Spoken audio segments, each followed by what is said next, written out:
All right. Good morning, everyone. We are starting our online classes now because college is shut because of nationwide corona issue, and we are facing this particular problem. So we are going to start the classes for business English. This is at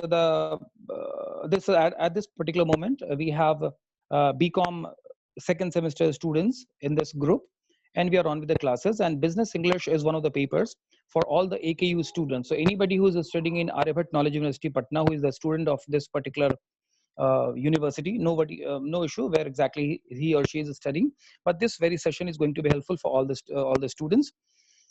In this particular session, we have made a rule because everybody is sitting at a different locations and we are conducting online classes. So we have made some system, and I suppose everybody should follow that system as well. And the system is that I'll be picking up the topic and I'll be explaining the topics, and at last I'll be giving you the chance to ask the questions.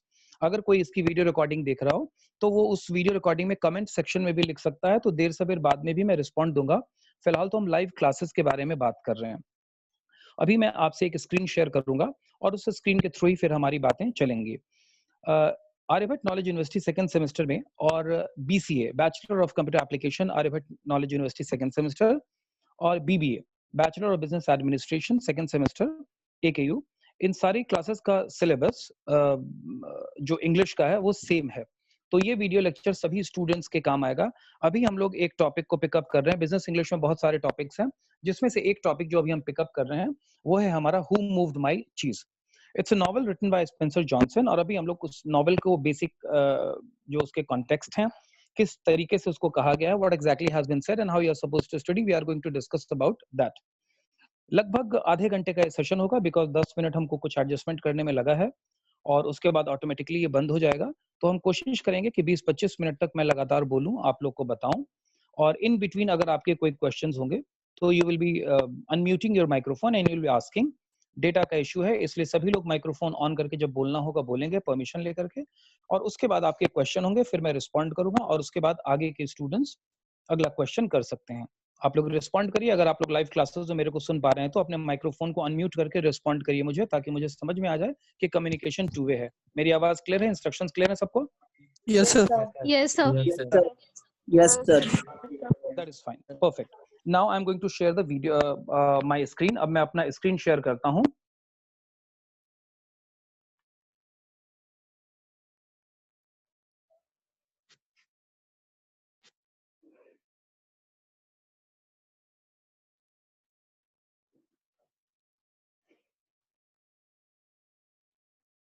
All right.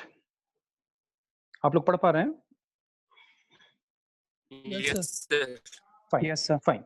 Yes, So sir. this Yes, is sir. so this is the novel. मैंने screen share किया है, अब मैं screen ही share करूंगा और इसके साथ हम डिस्कस करेंगे। But in this session you are free to ask your questions. If you have got any question तो आप लोग पूछ सकते हैं। Now this is the novel, self help novel, जो आर्यभट्ट नॉलेज यूनिवर्सिटी ने सेकंड सेमेस्टर में रखा है, एज आई वाज डिस्कसिंग। और ये बहुत ही इम्पोर्टेंट और अच्छा नॉवेल है, और ये नॉवेल केवल पोर्शन पूरा करने के हिसाब से आपको नहीं पढ़ना चाहिए। मैं पहले जब भी क्लासेस करता रहा हूँ तो आप लोगों को मैंने ये बताया है, ये एक सेल्फ हेल्प बुक है, इसलिए ये बुक सभी को काम में आने वाली है। मैं सजेस्ट करूंगा स्टूडेंट्स को कि इसे आप ऑफलाइन मोड में डाउनलोड कर लें, PDF फाइल, उससे आपको आराम मिलेगा। या अगर आप कोई बुक खरीद लेते हैं तो उसमें कुछ बुराई भी नहीं है। तो हम लोग इस पर्टिकुलर बुक को अब कवर करने जा रहे हैं जो आपके सिलेबस में है। Let us see. This book has been written by Spencer Johnson, और ये एक सेल्फ हेल्प बुक है, हु मूव्ड माय चीज। ना जैसा कि आप लोग देख सकते हैं कि इस पर्टिकुलर कवर में ही चीज की एक तस्वीर बनाई गई है, जो कि हम चीज जानते हैं, खाते भी हैं। लेकिन इस बुक की खास बात यह है that this book is an excellent example of metaphor. ये मेटाफर का बहुत अच्छा एग्जांपल है और हमें उसी कॉन्टेक्स्ट में पढ़ना है। मेटाफर क्या होता है मैं आपको आने वाले क्लासेस में और अभी के सेशन में ही बताऊंगा। Now let us move. Who moved my चीज, इस बेसिक बुक में जो बताया गया है नॉवल में, उसके कुछ बेसिक कॉन्सेप्ट्स हैं जिसको कि हम समरी के रूप में भी देख सकते हैं कि what exactly has been finally the author wanted to tell. Author क्या कहना चाह रहा था, what was the motive of writing this particular, what is the gist of this book, सूत मतलब सार क्या है इस पर्टिकुलर बुक का। And this book says who moved my cheese. English में लिटरल मीनिंग इसकी होती है कि मेरा चीज किसने मूव किया। अब चीज खाने की चीज है, उसका कोई और कोई दूसरा यूज होता नहीं, खाने की ही चीजें हैं। किसने मेरा चीज मूव किया, यानी कोई ऐसी चीज जिस पे मेरा हक था, जो मेरे लिए थी और जो मैं मानता था कि वो उससे मेरी जिंदगी चलने वाली है, मेरा वो किसने मूव किया, यानी इससे मेरी पूरी लाइफ अफेक्टेड होती है। मेटाफर है ये। नाउ इस बुक का जो बेसिक जो एक लर्निंग हम देख सकते हैं कि अगर एक लाइन में कोई पूछे कि सर इसमें कहा क्या गया है, तो इसमें कहा यही गया है that nothing is permanent in this world accept change. इस दुनिया में केवल एक ही चीज परमानेंट है और वो है बदलाव, यानी बदलाव निश्चित है। Nothing is permanent. आप में से किसी लोगों ने कभी सोचा था कि कभी ऐसा भी होगा कि देश 21 दिन के लिए बंद हो जाएगा? No sir. No sir sir. तो गया, जब आपने सेशन की शुरुआत की थी तब हमने कभी सोचा तो नहीं था। और पूरी दुनिया, देश ही नहीं पूरी दुनिया अफेक्टेड हो गई है। तो लाइफ में कुछ भी हो सकता है, लाइफ अनप्रेडिक्टेबल है, यही इस नॉवल में है। इंपॉर्टेंट पॉइंट ये भी है that same situation, different personalities and different approach. Is life may people get the similar kind of situation, and in the similar kind of situation every person, because every person has got a personality, every person responds differently. So why do they respond differently? Because they have a different approach of seeing the things. चीजों को देखने का और चीजों को handle करने का उनका नजरिया या उनको रिस्पॉन्ड करने का उनका नजरिया अलग है। इसका ये मतलब हुआ कि एक ही सिचुएशन में, in the same situation, different personalities react differently. कोई उसको पॉजिटिवली लेता है, कोई नेगेटिवली लेता है, कोई डर जाता है, कोई गिव अप कर देता है। Now importance of being proactive. हम लोग जानते हैं कि कुछ लोग लाइफ में एक्टिव होते हैं, कुछ इनएक्टिव होते हैं, जो कि बहुत फोर्स करना पड़ता है किसी काम को करने के लिए। कुछ एक्टिव भी होते हैं जो रिस्पॉन्स समय आने पर करता है, और कुछ प्रोएक्टिव होते हैं जो समय का भी इंतजार नहीं करते, वो समय को अपने अनुकूल बनाने की कोशिश करते हैं। तो इन ह्यूमन रेस लाइफ में वही लोग सक्सेसफुल हो पाते हैं जो प्रोएक्टिव होते हैं। प्रोएक्टिव का मतलब सिचुएशन के हिसाब से अपने आप को तैयार करते हैं और आगे बढ़ करके उस मौके का फायदा उठाते हैं, उस मौके के हिसाब से रिस्पॉन्ड करते हैं। और अगला पॉइंट है एबिलिटी टू रिकॉग्नाइज चेंज। लोगों में चेंज को रिकॉग्नाइज करने की, पहचानने की एबिलिटी होनी चाहिए। Few people take it as a problem. Challenge को कुछ लोग ट्रबल की तरह से लेते हैं, प्रॉब्लम की तरह से लेते हैं, समस्या की तरह से लेते हैं, and they deal with the different kind of mentality. क्योंकि अगर मैं आपके सामने कहूं कि मैं आपको एक चैलेंज देता हूं, और अगर मैं आपको कहूं कि मैं आपको एक समस्या देता हूं, या आप इस बात को ऐसे सोचें कि आपके सामने कोई सिचुएशन है, मैंने वर्ड यूज किया सिचुएशन, और एक बच्चा सोचता है कि अच्छा ये मुझे पोदार सर ने चैलेंज दिया है कि मैं कर सकता हूं कि नहीं कर सकता हूं, और दूसरा सोचता है कि पोदार सर ने एक नई समस्या मेरे को दे दी है, अब मैं इसको कैसे हैंडल करूं। तो इमेजिन कीजिए कि चुनौती मान करके कोई व्यक्ति का क्या रिस्पॉन्स होगा, how exactly will he feel, what kind of approaches is he going to have it. और दूसरा, the one who feels that it's a problem, how will he deal with the problem and what kind of approaches is he going to apply in order to handle the problem. ये हमारा who moved my चीज का basic बात है जो मैं बता सकता हूं, बट इसके भीतर और भी बहुत सारी चीजें हैं जो हम देखते हैं। Just now I have used the term metaphor. आप लोग देख पा रहे हैं इसको students? Yes sir. Yes sir. ठीक है, अपनी कॉपी खोल लीजिए। ठीक है, फाइन। अपनी कॉपी खोल लीजिए, उस मेटाफर टर्म को आप लोग लिख लीजिएगा, क्योंकि एग्जामिनेशन में अक्सर ऐसा पूछा जा सकता है कि what do you understand by metaphor. तो कॉपी खोल के आप नोट्स भी बना सकते हैं, या बाद में जो वीडियो अपलोड होगा वहां पे पॉज ले ले सर। हाँ बिल्कुल ले लो, ये तुम्हारे कंफर्ट पर है, कोई दिक्कत नहीं बाबू, you can take screenshot as well. अच्छा, ये काम जल्दी हो जाएगा, बाकी मैं एक्सप्लेन करता हूँ। What is metaphor?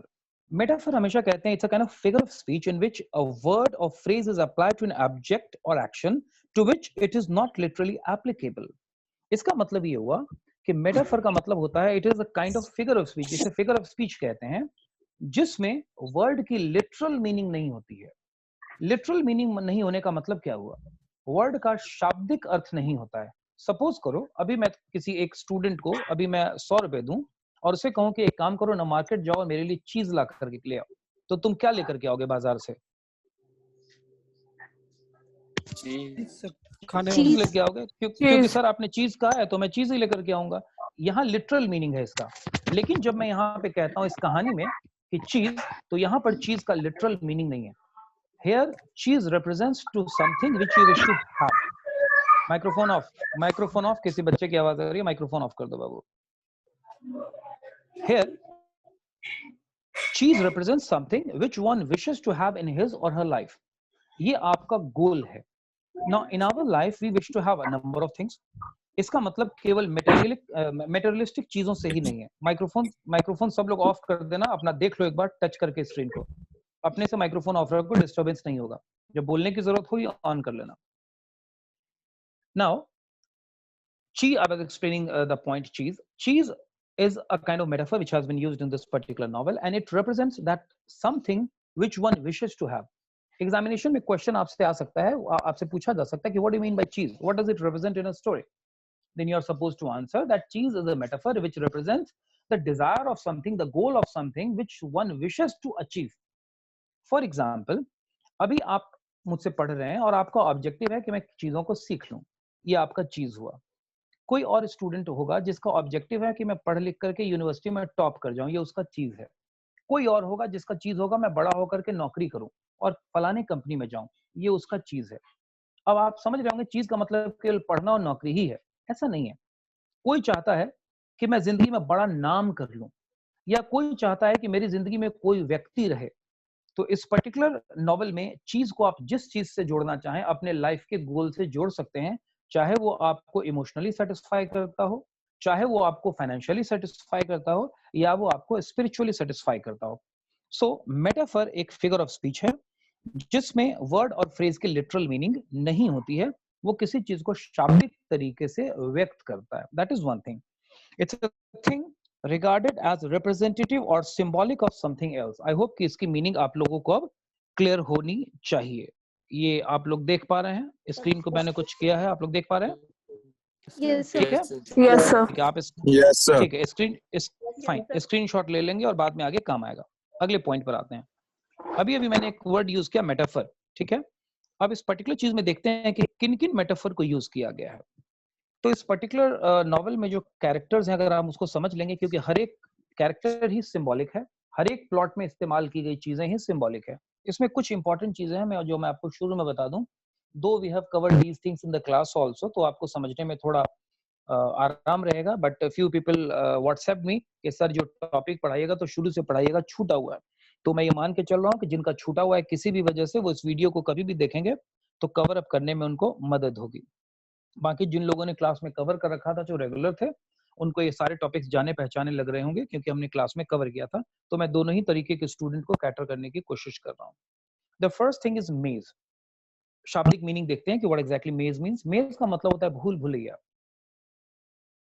और एक भूल भुलैया क्या होता है इसको आगे मैं एक्सप्लेन कर दूंगा, लेकिन आप लोगों को मैं याद दिला दूं, बचपन में जब आप कहानियां पढ़ते थे, कॉमिक्स पढ़ते थे, अखबार न्यूज़पेपर अभी भी पढ़ते हैं, तो उसमें एक मेज जैसी चीज होती है, उलझन, जिसको देखने ही से चीजें साफ नजर नहीं आती. जैसे मैं एक रास्ता बना दूं कि आपको ए से बी तक जाना है और लाइन सीधी खींचनी है तो बहुत आसान है, लेकिन इसी ए और बी के बीच में मैं 50 रास्ते बना दूं जिसमें 10 रास्ते बंद हो, 25 रास्ते बंद हो, तो आपको कलम कई बार घुमाना पड़ता है.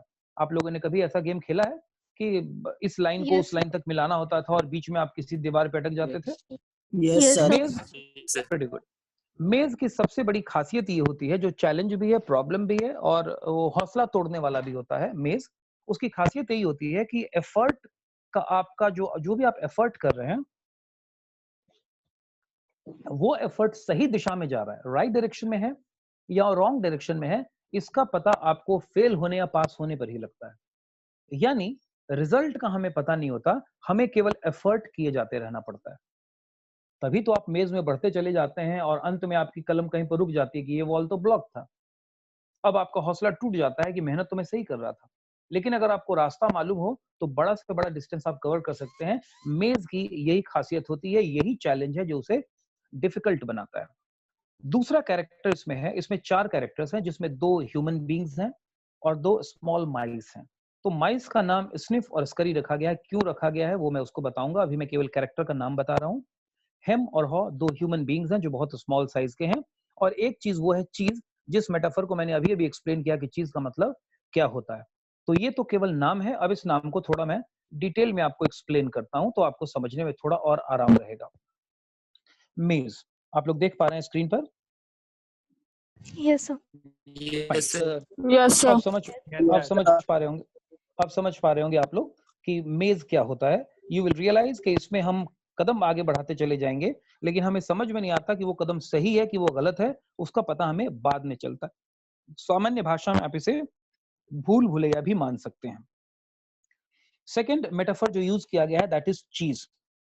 तो चीज तो हम जानते हैं जो खाने की चीज होती है, लेकिन यहाँ पर चीज ये वाला चीज नहीं है जो आपको स्क्रीन पर दिख रहा है, ये लिटरल मीनिंग है। ऑथर ने इसको यूज किया है नीचे के कॉन्टेक्स्ट में, which they wish to achieve in their life, which you wish to achieve, which I wish to achieve.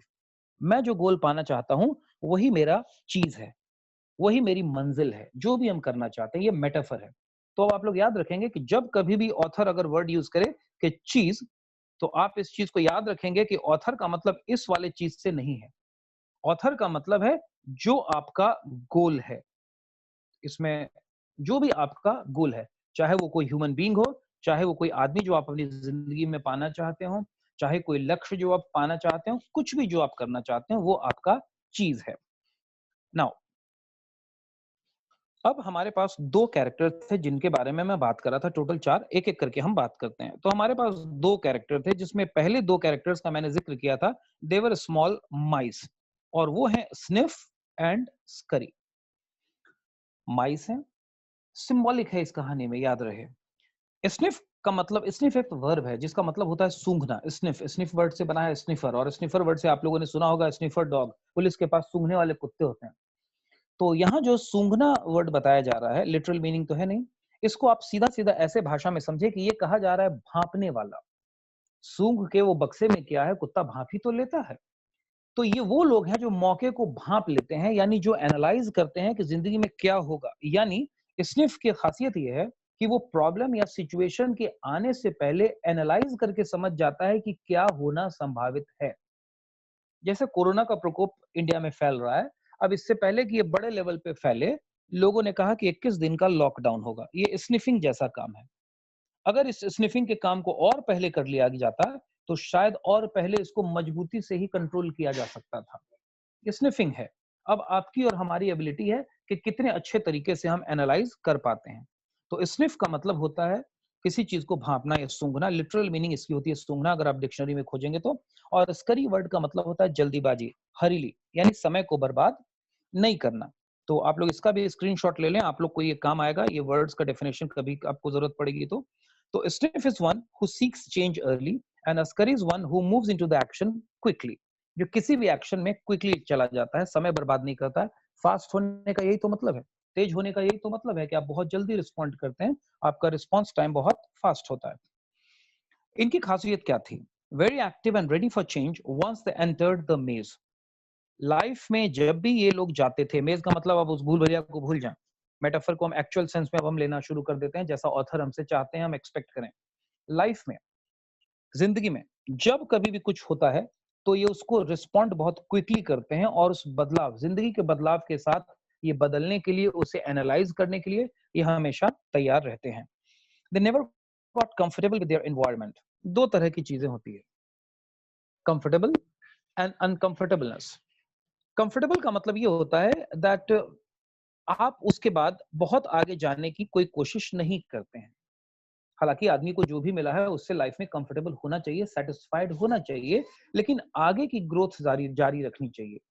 इस केस में ये बताया जा रहा है कि स्निफ और स्करी, ये लाइफ में जो इनको मिला वो उन्होंने पाया, इन्होंने अपने गोल को, लक्ष्य को पूरा किया, पाया, लेकिन वो कंफर्टेबल नहीं हुए। कंफर्टेबल होने का मतलब है कि अब बस यही मेरी जर्नी खत्म होती है, यही मैं रुक जाऊंगा। They were ready to respond to any unexpected thing, और इसी को कहा गया है they were active and ready for change, any change which might occur. अभी तक अकर हुआ नहीं है, पर any change which might occur. They never got comfortable with their environment, not afraid to explore the unknown. This is important. Unknown को explore करना। Known में तो हमें पता है कि यही होगा, यही हो सकता है, बट लाइफ में जब आप अननोन को एक्सपीरियंस करने के लिए तैयार हो जाते हैं, तब आपका जो रियल कैरेक्टरिस्टिक्स है वो बाहर उभरता है। They are ready to handle the unknown things. I'll cross the river when I'll come. जब आएगी समस्या, जो समस्या आएगी देख लूंगा, जो होगा देखा जाएगा, और खुशी खुशी देखा जाएगा। If it is a challenge, we'll see it, देखेंगे, इसको हैंडल करेंगे। They don't make false assumptions on their or over analyze. ये एक बहुत इंपॉर्टेंट पॉइंट है। हम में से कई एक लोग अपने बारे में या सिचुएशन के बारे में फॉल्स अजम्पशन कर सकते हैं, अजम करते हैं। अजम्पशन वर्ड बना है अज्यूम से, और अज्यूम का मतलब होता है मान लेना। बचपन में जब आप स्टैंडर्ड 6 7th वगैरह में होंगे, 5th में होंगे, तो टीचर आपको कहते होंगे अज्यूम कर लीजिए एक्स की वैल्यू 100 है। वो मानने के लिए कहते थे कि मान लिया जाए। तो कई एक बार लोग फॉल्स अजम्पशन अपने बारे में रखते हैं। अजम्पशन का वर्ड मतलब होता है धारणा, धारणा, बिलीफ, अपने बारे में गलत बिलीफ मान लेना कि मैं तो सब कुछ कर लूंगा, या मेरे साथ तो कुछ बुरा हो ही नहीं सकता, या मेरे साथ तो ये चीजें होंगी ही, ये चीज तो मुझसे कोई छीन नहीं सकता। ये सारी चीज फॉल्स अजम्पशंस हैं। और ओवर एनालाइज, ये एक बीमारी है। ओवर एनालाइज करना किसी भी चीज को, ये एक मानसिक बीमारी है। ओवर एनालाइजेशन होना चाहिए, बहुत जरूरी है। It shows that you have got good and analytical brain. आपके पास विश्लेषण करने की क्षमता है, प्रॉब्लम को आप एनालाइज करते हैं। अगर प्रॉब्लम को एनालाइज नहीं करेंगे तो फ्यूचर के लिए आप अपने आप को तैयार नहीं करेंगे, that is for sure. But here is a term that has been used, that is over analysed. Novel में जब हमने इसको पढ़ा था तो कई बार ओवर एनालाइज और ओवर थिंकिंग वर्ड यूज हुआ था, याद है students? Sir. Yes, sir. Yes, sir. Yes, sir. तो Yes, sir. ठीक है, Yes, ठीक है, sir. Fine fine fine fine. तो ओवर एनालाइज नहीं करना है। ओवर एनालाइज का मतलब होता है you simply analyse analyse and unnecessary keep on analysing, but you do not do anything productive. आप केवल उसको सोचते ही जाते हैं कि अगर ये हो गया तो what if this happens, and what if this happens, and what if on the next level this happens. तो आप केवल, it is a brain gymming. Over analysation is a problem जिसमें which helps you in keeping yourself involved and doesn't give any productive results। तो over analysation नहीं होना चाहिए, analysation जरूर होना चाहिए। ये आपको चुनौतियों के लिए तैयार करता है। जितेंद्र सर, अगर आप सुन रहे हो और अगर आपको टाइमिंग नजर आ रही हो तो थोड़ा 5 मिनट पहले बता देंगे, आप इंटरप्ट कर देंगे कि, क्योंकि मैं चाहूंगा कि अंत में 5-10 मिनट बच्चों को दूं सवाल जवाब करने के लिए। 9:30 हो रहा है सर, 29। 29। तो अब हम अगले टॉपिक को एक बार और देख लेते हैं, दोनों कैरेक्टर को, और उसके बाद मैं आप लोगों को स्टूडेंट्स मौका दूंगा, ठीक है? Yes, sir. Yes, sir. Hold on एक सेकंड।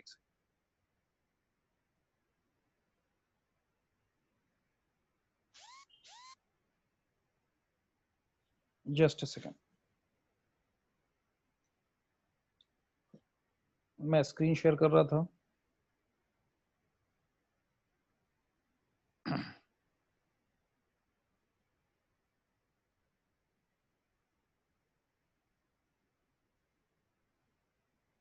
ऑलराइट।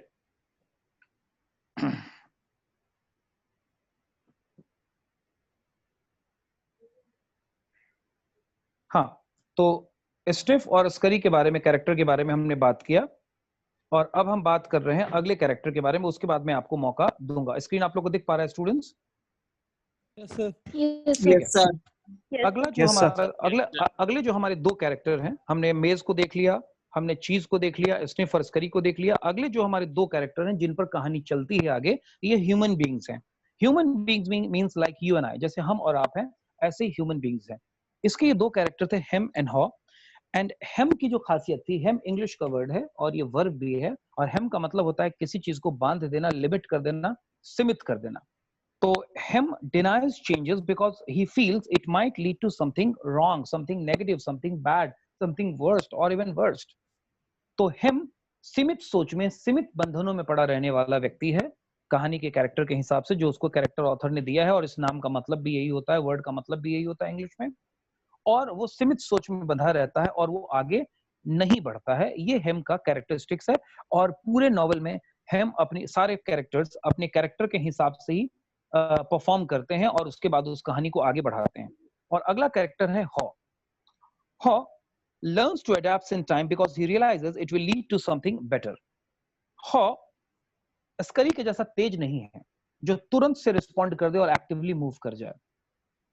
हॉ जब दबाव पड़ता है तो समय रहते कि चलो अब तो और कोई रास्ता नहीं है तो बदलना ही पड़ेगा, बदल जाता है, स्टिल बेटर। लेकिन हॉ तो होना बिल्कुल ही खराब है, क्योंकि हॉ तो कभी नहीं बदलेगा। हेम दबाव में ही सही, देर से ही बदल जाता है। हेम वर्ड का इंग्लिश में एक और मतलब होता है, और वो होता है बुदबुदाना, मरमरिंग करना। जब आप खुद से बात करते हैं, कोई आपको कुछ बोलता है तो आप बड़े से अजीब से स्थिति में रहते हैं कि पता नहीं मेरे को ये क्या काम बोल दिया, अब ये करना पड़ेगा, वहां भी जाना पड़ेगा, ये भी करना पड़ेगा।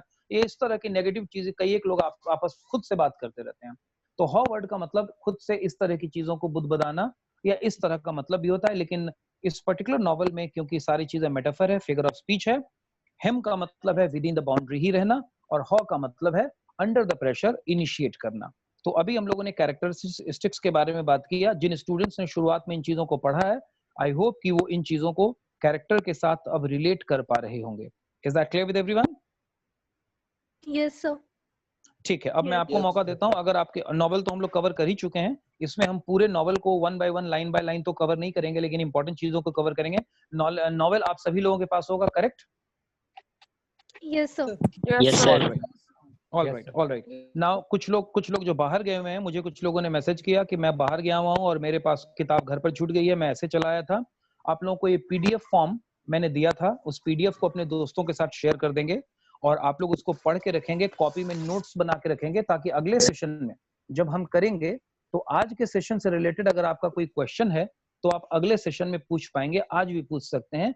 और परसों जो मैंने क्लास कंडक्ट की थी, ऑनलाइन क्लास जो हम लोग सिमज में सारे टीचर्स लोग कर रहे हैं, मेरे टॉपिक से रिलेटेड अगर आपका कोई क्वेश्चन है तो आप लोग मुझसे वो पूछ सकते हैं। अब मैं स्टूडेंट्स को मौका दूंगा, एक एक करके अपना नाम बोलिए और क्वेश्चन पूछ सकते हैं जल्दी, क्योंकि थोड़ी देर में सेशन ऑटोमेटिकली लॉग आउट हो जाएगा। यस, और जितेंद्र सर, आई होप आपने अटेंडेंस बच्चों का मार्क कर लिया होगा। सर। जितेंद्र सर जवाब दीजिए, यस नो? हाँ, यस सर। ठीक है स्टूडेंट्स, आपका अटेंडेंस 2 बार मार्क हो रहा है ताकि कंफर्म रहे, और उस दोनों को टैली करके बच्चों का अटेंडेंस मार्क किया जाएगा। ठीक है, हाँ बताइए students, if you have got any question, आज तक जो अभी जो पढ़ाया वो क्लियर है या आपको कहीं कोई डाउट है उसमें, कोई क्वेश्चन पूछना चाह रहे रिलेटेड टू कैरेक्टर्स और एनीथिंग? Clear है सर। क्लियर है sir Rohit Raj sir. Clear है सर। सर रोहित राज। हाँ रोहित बोल बाबू। Rohit sir importance of being proactive sir. Here Rohit asked a question, what is the importance of being proactive? Rohit मैं तुमको 2-3 टर्म समझाता हूँ, उससे तुमको एग्जांपल समझने में आराम रहेगा। एक होते हैं एक्टिव व्यक्ति और दूसरे होते हैं इनएक्टिव व्यक्ति। एक्टिव, आपके समाज में भी अगल बगल या आपके नॉलेज में भी कुछ ऐसे लोग होंगे जिनको आप एक्टिव बोलते होंगे कि ये भैया बहुत एक्टिव हैं, ये दीदी बहुत एक्टिव हैं, या ये अंकल बहुत एक्टिव हैं। ऐसे कोई लोग हैं क्या रोहित? Yes sir. किन लोगों को तुम एक्टिव कर, फादर हैं, उनको तुम क्यों एक्टिव कहते हो? क्या खास बात है जिसकी वजह से तुम उनको एक्टिव कहते हो? Sir he never sir he always sir my sir means मतलब सर। हाँ बोलो, टेल मी। सर वो कोई भी काम सर बहुत जल्दी करते हैं वो। That is fine. So actually what Rohit means to say, वो इसका जो शॉर्ट में इसने कहा कि कोई भी काम जल्दी करते हैं, so what you mean to say that he is responsible, he takes initiative and he does not waste time and he does the work quickly। बराबर है? yes, जिम्मेदार हैं तभी तो किसी जिम्मेदारी को लेते हैं, और जब जिम्मेदारी को लेते हैं तो उसके बाद बैठ नहीं जाते हैं, उसको क्विकली ले लेते हैं। ये एक्टिव लोग हुए। इसी तरह से तुम अपनी लाइफ में you must be knowing some inactive people also. Inactive people just इसके उल्टा होते हैं, वो जिम्मेदारी नहीं लेंगे, उनको जिम्मेदारी दोगे तो वो करना नहीं चाहेंगे, जिम्मेदारी थमा भी दोगे तो ऐसे करेंगे कि काम कितनी देर में हो, जल्दी से जल्दी हो ना जाए। ये इनएक्टिव लोग हो गए। तो एक्टिव का उल्टा इनएक्टिव होता है। लेकिन मैं एक नई बात कह रहा हूं, मैं कह रहा हूं यू शुड बी प्रोएक्टिव। एक तो मामला ये होगा कि मैं पूरे क्लास को बीकॉम को कोई वर्क दूं, और बीकॉम बैच के जो हमारे सीमेज के जो स्टूडेंट्स हैं, इसमें से तुम्हारे बैच के 50% बच्चे एक्टिवली उस काम को करें और 50% टालम टोल करें।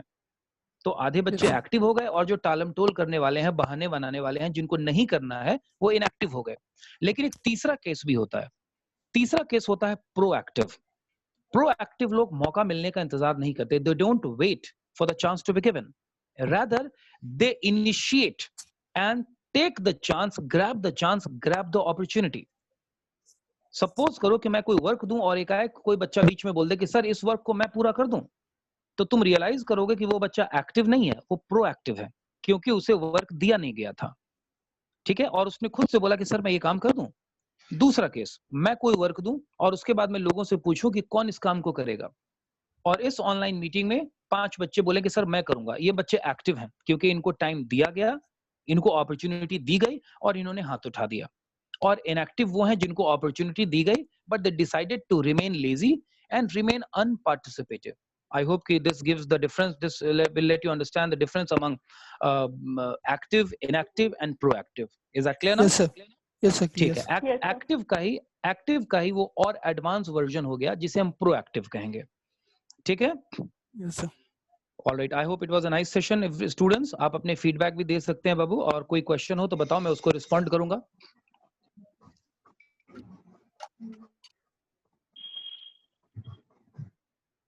कोई issue किसी का? No, sir. No, sir. ठीक है. No, और sir. मैं एक और मैं चीज बता दूं, मैं नरेशन का वीडियो ऑलरेडी यूट्यूब पेज पर डाला हूं, सिमज के फेसबुक पेज पर. आप लोग उसको देखें, ताकि आपके पोर्शन में केवल ये नॉवेल ही नहीं है, ग्रामर पोर्शन भी है. तो ग्रामर में भी आने वाली क्लासेस में अगर आपका टेंस से रिलेटेड क्वेश्चन है, एक्टिव या पैसिव वॉइस से रिलेटेड क्वेश्चन है, या narration, direct speech, indirect speech, या आर्टिकल या टेंस से रिलेटेड क्वेश्चंस होगा, तो इन सब के वीडियोस मैंने यूट्यूब पर डाले हैं. आप खोजेंगे तो आपको मिल जाएगा, सिमज के पेज पर भी मिल सकता है. तो आप उन वीडियोस को भी देख लीजिए, ताकि आपको कोई भी क्लास अटेंड करने से पहले उसका थोड़ा बेसिक नॉलेज रहे. इससे आपका काम आसान हो जाएगा, कम समय में हम ज्यादा कवर कर पाएंगे. वैसे if you have got any question, तो उन क्वेश्चन का वेलकम है, हम लोग उसको आंसर करेंगे. Is it okay now? Yes, sir. All right, सब एवरीबॉडी स्टे सेफ, सभी लोग सुरक्षित रहें और बच के रहें, घर के लोगों को भी एजुकेट करें. And take care, keep studying. Can we wind up the class for the day बाबू? Yes, Yes, sir. sir. Yes, sir. Yes, sir. चलो चलो Thank you, चलो, sir. Take care. अब Thank ठीक है, you, sir. अभी Thank you, sir. Jitendra sir, आप admin है. Thank you. जितेंद्र